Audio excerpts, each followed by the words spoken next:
23, time is 10 a.m., and I'm calling this meeting to order. In attendance are Commissioners Brooks, Matari, and Duncan. Are there any changes to the agenda?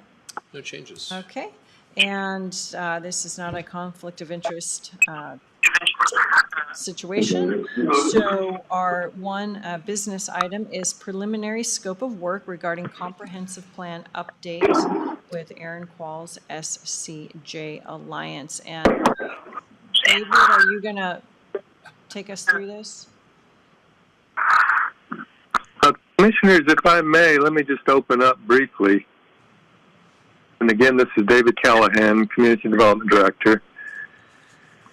I think there's a housekeeping measure on the memo that Aaron sent you. If you see a 1, 2, and 3 on that memo, number 3 is a repeat on the title. I'm thinking Aaron meant for that to be stakeholder engagement. And I'm sure he can tell us when it's his turn to speak. But my thought about the reason for this is our current comprehensive plan was really in 2020 an editorial update, if you will, of the 2010 plan. So the data behind our plan is getting old and out of touch.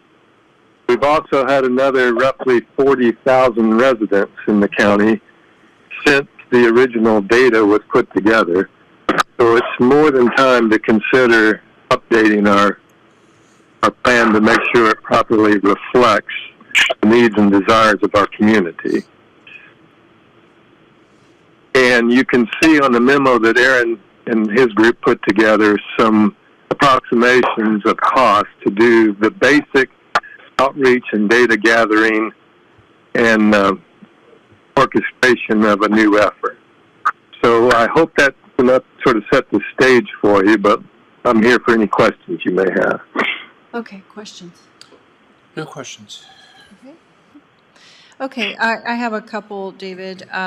First of all, in the first paragraph, it says that there's a 15-item comprehensive plan list update. Do we have that conveniently located that I can take a look at that? I don't have it at my fingertips, but I can find it and email it to you, or Aaron probably has it. Yeah, I don't need it, right. I don't need it today. Okay. But I can actually, when we get off the phone, I can find it and send it to you. Okay, not a problem. And then this information, we talked about it way back when we did the update and talked about the necessity of getting the data behind the plan. When all the data is gathered, then would that necessarily indicate that maybe we need to look at the plan again, or this is just to back up the 2020 comprehensive plan? It will almost assuredly mean that we need to adjust some of the policies and goals, because data drives the plan, and our current plan, like I said in the opening statement, reflects data that's old. Right. Okay. So, by way of quick example, we've been putting in the county, we've been doing as much as 3 sections of land. You'll remember a section of 640 acres. Yeah. Of new single-family homes every year. And at that pace, I'd like to have our plan represent what kind of impact that's going to have on the county economically and the cost for county services. Okay. And then if we spend this money for the first 3, and will that necessarily mean that we're going to be obligated to more money in the future because we're thinking that the data will need us to look at the plan again? Not necessarily. I think it's conceivable that this update could hold us for a few years, because we could adjust objectives and goals based on the data update. So I think the easy way to think about comprehensive planning is, like you've heard me say before, it's like skeet shooting. You have to continuously readjust your aim in order to hit the mark. But you don't necessarily have to spend a lot of money every year or two, or even every 3 or 4 years. Typically, comp plans are updated every 5 to 10 years, at least every 20 years. Okay. All right, and then planning and zoning, are they, the commission, are they in favor of this, or this really just bypasses them and they don't have a say? They most assuredly will need to be deeply involved. And I've broached this subject with them recently, and they were sort of non-responsive, if you will. I didn't get a big, we need to do this or we don't need to do this. It was just sort of come see, come saw, if you will. Okay. Go ahead. I do have a question. Sure. David, this is Commissioner Matari. You and I Yes, sir. Hi, you and I have talked a lot about this. So many of the questions that Commissioner Duncan has asked, we've kind of previously discussed. But one of the questions Sure. that's probably prudent just for the community is, when was the last time we did something like this? This sort of overhaul would have gone back to the 2010 plan. Yeah. And even in 2010, the data was gathered 2 to 3, as much as 4 years before the plan was adopted. So up to 17 years ago. Yes, sir. Thank you. Yeah. Okay. Yeah, and I know when we did the 2020 plan that the data was coming. It just, I didn't realize it was going to be almost 4 years later, the data update. Right. Okay, and then with your new planning and zoning members, you may be able to get more of a response going forward, so. That's true. That's true. We haven't talked with the new ones. Right, and then where's the $58,000 coming from? I'll defer to Commissioner Matari on that one. Well, this is something that we haven't put into the budget. And so we have to decide, is this something that we want to initiate? And I know that the entire comprehensive plan is an expensive proposition. And so I wouldn't suggest that we take something like that on that's not budgeted. But this is kind of a piecemeal approach where we can at least get something started. I think everyone who's heard me speak about the growth issue, and maybe this year, one of you will hear this from the community, that no one has said that Kootenai County is not growing fast enough. They've all kind of felt like the county has grown a little too rapidly in too short of a period of time. And so this is one of those cornerstones in determining how growth proceeds in the future. And so if there's a way that we can either look at fund balance or something like that to initiate this.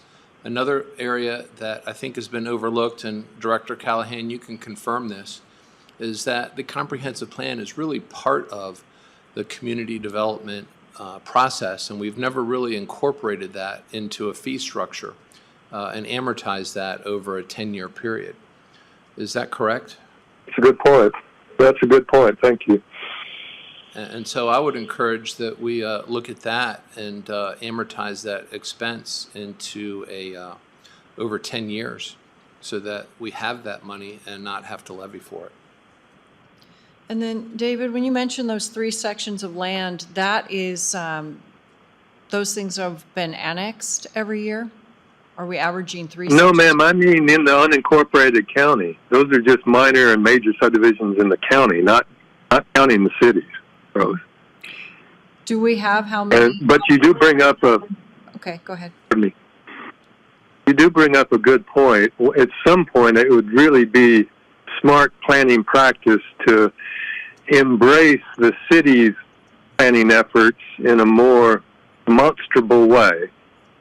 Because at the moment, we are almost disconnected, if you will. Yeah.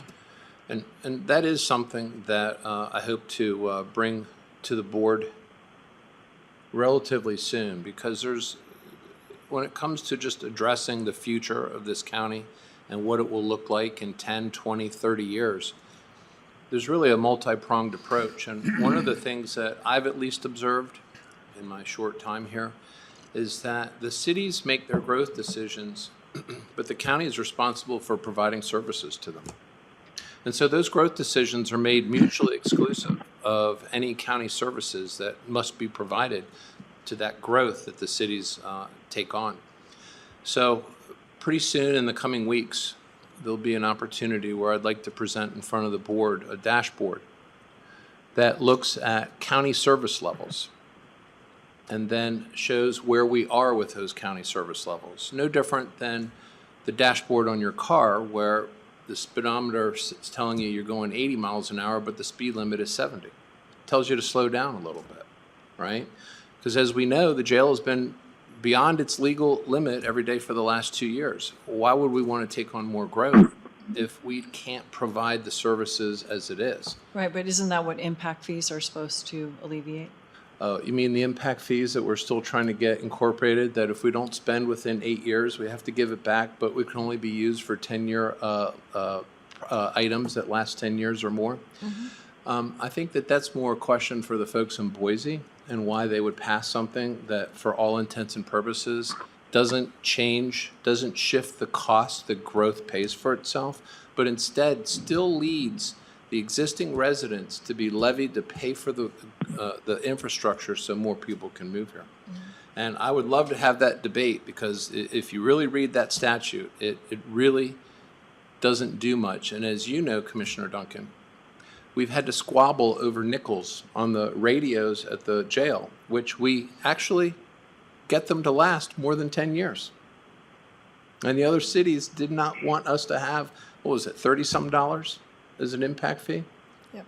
So I don't see how the impact fees will ever get there if we're squabbling over $30 and how much a jail bed costs and what's your methodology for linking every new person that moves into the county with that next bed that we need.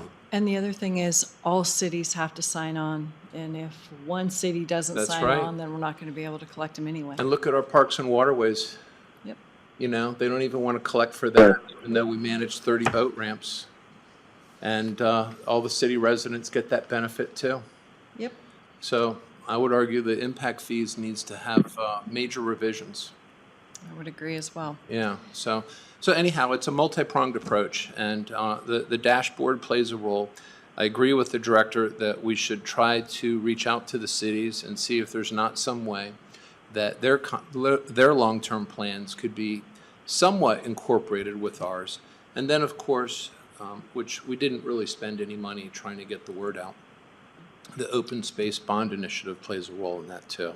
And I hope to at least bring that before the board for reconsideration, because I think there were a lot of people that would have been very willing to volunteer and help with that. The people I spoke to were very misinformed, and so Yeah. when I let them know exactly what the bond was, then 10 out of 10 supported it. So Yeah, just didn't Yeah. get the word out to enough of the population.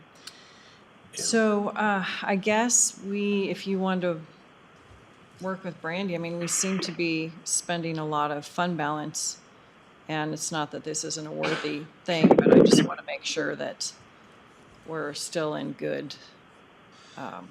We're good, because we just have a lot of projects coming up. and you know, I agree, and that's the nice thing about this proposal is it's broken down into very small, tiny dollar amounts in the scheme of things.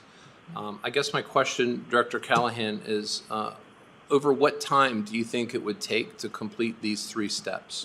How would you envision that from a benchmark for step 1, step 2, and step 3? I think realistically, we ought to plan on about a year to get through all 3 of these. Just because where the time needs to be taken is, especially on number 3, you shortchange yourself if you don't reach out to the public in a meaningful way. In today's world, that you know better than I do, that involves social media and other mechanisms. Well, I would be happy to talk with our finance director and see if we, how we're doing so far this year and what we can anticipate, and see if something like this could be worked in and not cause issues with the budget, because I know we have a number of other items that we've been dealing with a very small margin. I've been told that there seems to be a lot of waste in our budget, and I can't find that. Been You here know. 5 years and we run a really lean operation. Exactly. And so, that's one of the challenges is when I hear people say that we have a lot of waste. And yet our operating budget went up, I think, $38,000. I mean, that's pretty, that's a real statement of just how good the department heads are and some of the other elected officials on sharpening their pencil. And we have a small margin, as we know, of $400,000, roughly, that has been gobbled up, I think, with 911 and the prosecutor's office, and I think even public defender as well. No, public defender is state funds. We haven't touched any of that stuff because I know they No. were before us. I know they have salary savings and it's, Well, they all do Depends.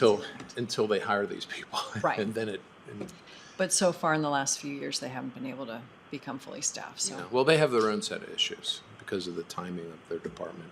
yeah. So, Yep, they do. but I'll do that. I'm happy to, and we can come back to the board and maybe put it in a status update. Well, you can just put it on for Tuesday business meeting if you want an approval that day. That's fine. I just wasn't sure if the board wanted to at least hear some ideas from the finance director, but if she says we can do it. I mean, it's not a lot, but Yeah, it's not a lot. So. So, Bill, what's your thought on that? Business meeting is fine. Okay. all right. All right. With that, anything else to add, David? Or I guess we didn't hear from Aaron, but I'm not sure that anything came up. Aaron, you might ask Aaron if there was anything he wanted to add. Okay. Aaron? The floor is yours. Hello, thank you. I'm here with Bill Grimes as well, our senior consultant here at SCJ. And yes, to clarify, apologies for the typo. The third optional third item that we threw in there was to set the scope and approach, which is intended to inform future budgets and really support the Board of County Commissioners in determining a path forward and how to budget for it. If I was to further amend that last section, I would certainly add, based on what I'm hearing, is interjurisdictional collaboration and principles and rules for engagement with them. And with that, I don't have any other anything else to add, unless Bill? No. Any other questions? We're happy to answer. All right. Anything further?